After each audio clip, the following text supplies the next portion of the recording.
Assalamualaikum warahmatullahi wabarakatuh. Kali ini kita akan belajar tentang bab 4, yaitu tentang keberagaman suku, agama, dan antar golongan dalam Bingkai Bhinneka Tunggal Ika. Sebelum pembelajaran dimulai, marilah kita berdoa terlebih dahulu, yaitu dengan membaca surat Al-Fatihah. Berdoa dimulai. Amin. Berdoa selesai. Tujuan pembelajaran pada bab 4 kali ini yaitu yang pertama adalah mengidentifikasi keberagaman suku, ras, dan antar golongan dalam Bingkai Bhinneka Tunggal Ika. Yang kedua yaitu mendemonstrasikan hasil identifikasi suku, agama, ras, dan antar golongan dalam Bingkai Bhinneka Tunggal Ika. Yang pertama yaitu kita akan membahas tentang keberagaman dalam masyarakat Indonesia. Keberagaman adalah suatu kondisi pada kehidupan masyarakat yang di dalamnya terdapat perbedaan di berbagai bidang, yaitu adalah ada keberagaman ras, suku, agama, dan antar golongan. Setelah kita mengetahui arti dari keberagaman, kita akan membahas tentang faktor penyebab keberagaman masyarakat Indonesia.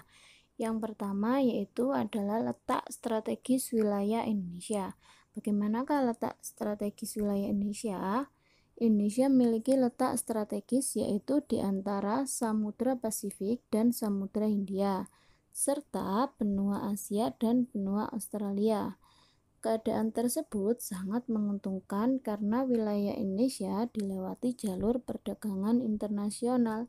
Wilayah Indonesia dikenal sebagai penghasil palawija dan rempah-rempah yang dibutuhkan oleh negara-negara barat, seperti Portugis, Belanda, Inggris, dan Cina.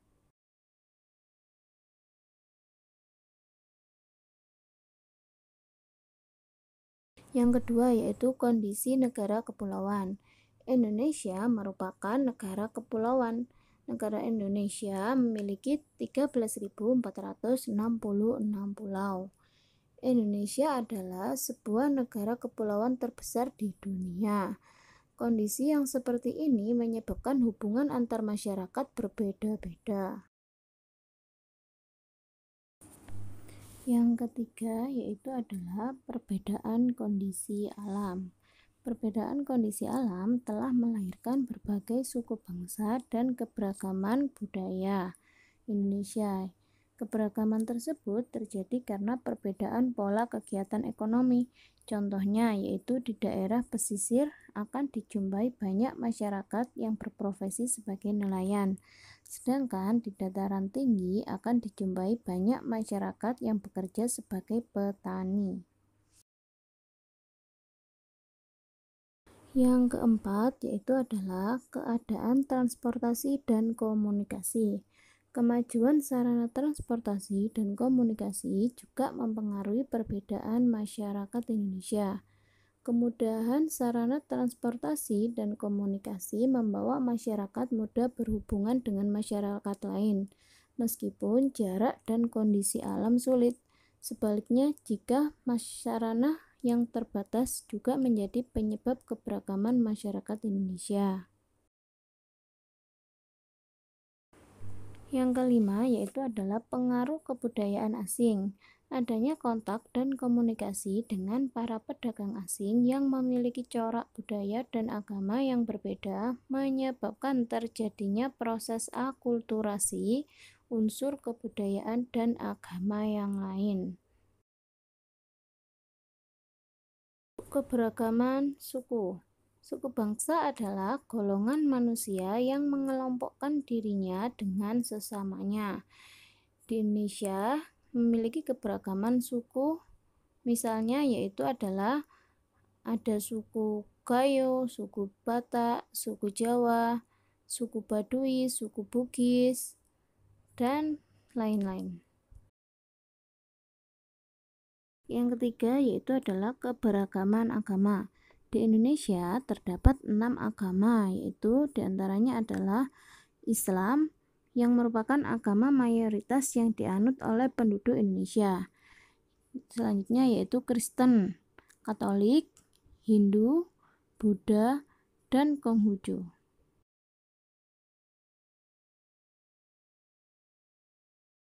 Keempat yaitu keberagaman ras. Ras adalah sebuah kategori dalam antropologi fisik untuk menentukan kelompok orang dari asal yang sama. Ras menyangkut aspek biologis seperti ciri fisik, warna kulit, dan bentuk tubuh. Bisa kalian lihat dalam tabel di samping tersebut, yaitu ada macam-macam ras beserta ciri-cirinya.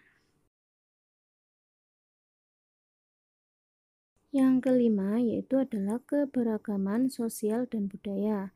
Tiap-tiap suku bangsa di Indonesia memiliki adat istiadat yang berbeda. Perbedaan tersebut menghasilkan kehidupan sosial dan seni budaya. Kehidupan sosial dan seni budaya di Indonesia meliputi keragaman mata pencaharian, tarian adat, makanan adat, rumah adat, dan pakaian adat.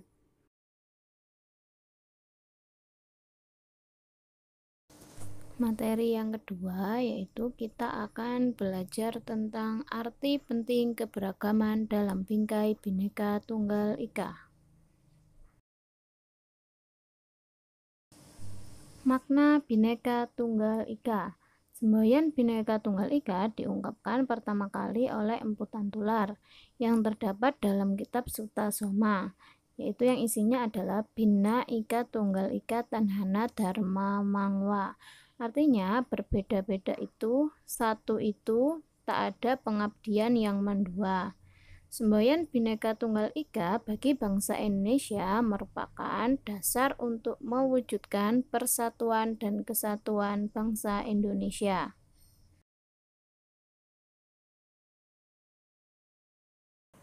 Yang kedua yaitu landasan hukum Bhinneka Tunggal Ika.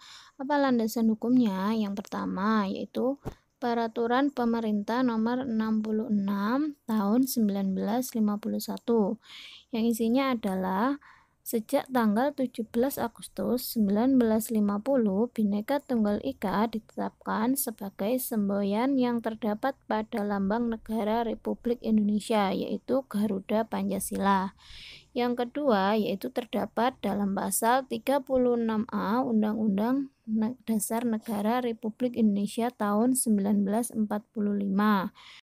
Adapun bunyi pasal 36A Undang-Undang Dasar Negara Republik Indonesia tahun 1945 yaitu lambang negara ialah Garuda Pancasila dengan semboyan Bhinneka Tunggal Ika.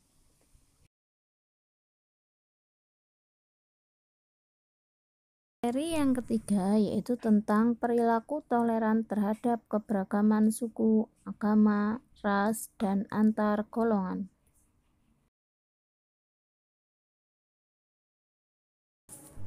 Yang pertama yaitu perilaku toleran dalam kehidupan beragama. Indonesia mengakui adanya 6 agama yang dianut oleh masyarakat. Negara menjamin setiap warga negara menganut dan mengamalkan ajaran agamanya, yaitu sesuai dengan pasal 29 ayat 2 Undang-Undang Dasar Negara Republik Indonesia tahun 1945. Adanya keberagaman keyakinan dan kepercayaan akan menumbuhkan perilaku toleransi.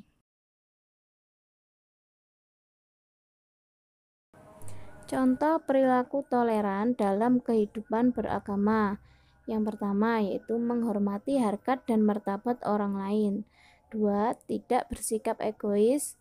3. Lebih membuka diri terhadap pendapat dan pandangan orang lain.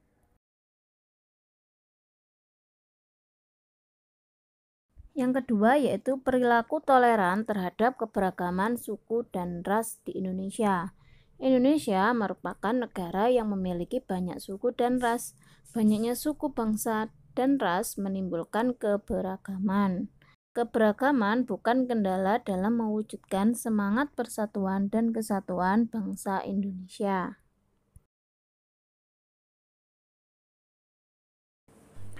Yang ketiga yaitu perilaku toleran terhadap keberagaman sosial budaya.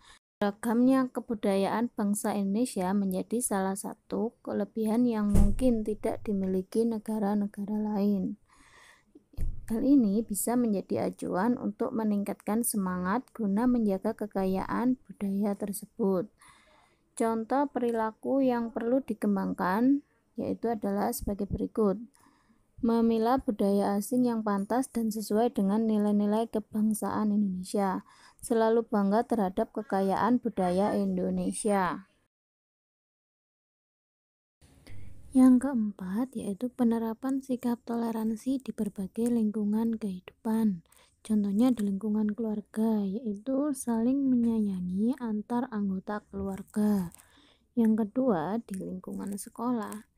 Contohnya yaitu mematuhi tata tertib di sekolah, berkata sopan, saling menyayangi dan menghormati sesama pelajar. Yang ketiga yaitu di lingkungan masyarakat. Masyarakat merupakan lingkungan tempat terjadinya interaksi antar individu. Dalam kehidupan bermasyarakat, sikap toleransi penting untuk dikembangkan. Contohnya yaitu mengembangkan sikap gotong royong dalam lingkungan masyarakat. Aktif mengikuti kegiatan-kegiatan dalam lingkungan masyarakat. Sekian pembelajaran hari ini. Wassalamualaikum warahmatullahi wabarakatuh.